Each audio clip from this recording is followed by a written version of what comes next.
Salsa. There were grumblings in the hen house of Nuthatcher Farm. The chickens were tired of chicken feed. The rooster took it upon himself to solve this problem. He's the guy in charge, right? He looks like he's really thinking. You see him doing that? Thinking. I can see you guys are really thinking. Or sleeping, ready to go home, right? Mrs. Nuthatcher, the farmer's wife, had started watching cooking shows in the afternoons. The rooster was perched on a fence post outside the farmhouse window when he discovered the solution to his problem: salsa.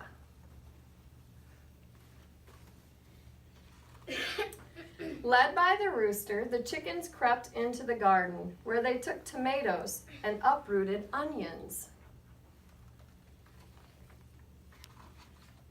Can you look at my phone? I think this one is having problems. Looks like it's a real struggle for that one. It is a fun book, and I can leave it in here if you want me to, because if you look closely at the pictures, there's more going on than we can see as I'm flipping through. The illustrator, Paulette, she did a really good job of telling a story in the illustrations as well. That night, the chickens ate chips and salsa, though nobody was quite certain where the chickens got the chips. The tasty tang of tomatoes and onions hung over the barnyard, and the rooster said, "Ole." Very soon, there were mumblings at the duck pond of Nuthatcher Farm. Inspired by the chickens, the ducks decided they were tired of fish. With the rooster's encouragement, the ducks dipped into the garden, where they selected cilantro and gathered garlic. That night, the ducks ate guacamole, though nobody was quite certain where the ducks got the avocados. The spicy scent of garlic and cilantro hung over the barnyard, and the ducks said, "Ole." The next morning, there were rumblings in the pig pen of Nuthatcher Farm. Overwhelmed by the enticing aromas, the pigs decided they were tired of slop. Do you want to eat slop when everyone else is having guacamole and chips and salsa? While the rooster distracted Farmer Nuthatcher, the pigs plodded into the garden, where they borrowed beans and chopped chilies.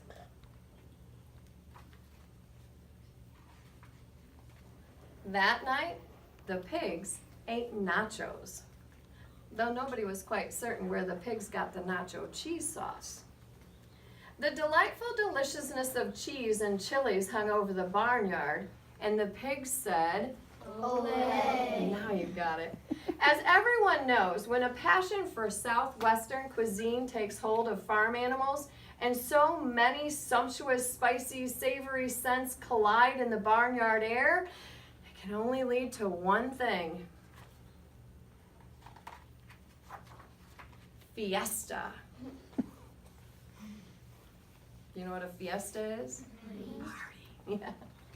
The rooster got things organized, then returned to his fence post to watch for a good enchilada recipe. The horses decorated the barn. The bull practiced his Mexican hat dance, though nobody's quite certain where the bull got the sombrero.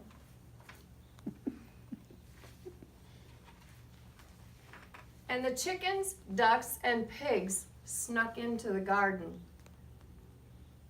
But all their spicy Southwestern supplies were gone. The scallions had been stolen, the peppers had been pilfered, the limes had been lifted. Can you see the panic in their faces?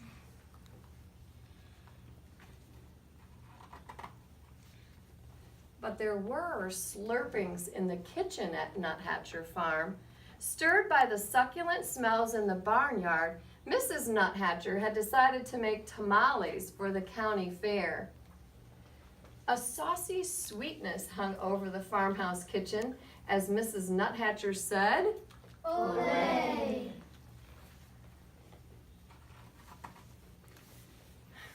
Disappointed, the animals canceled the fiesta.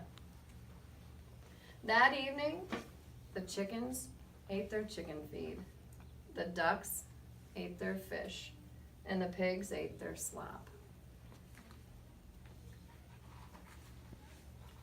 But while the nuthatchers were at the fair, the rooster crept into the kitchen and borrowed a French cookbook. The next morning, the rooster ate crepes with white grapes and champagne sauce, though nobody was quite certain where the rooster learned to read.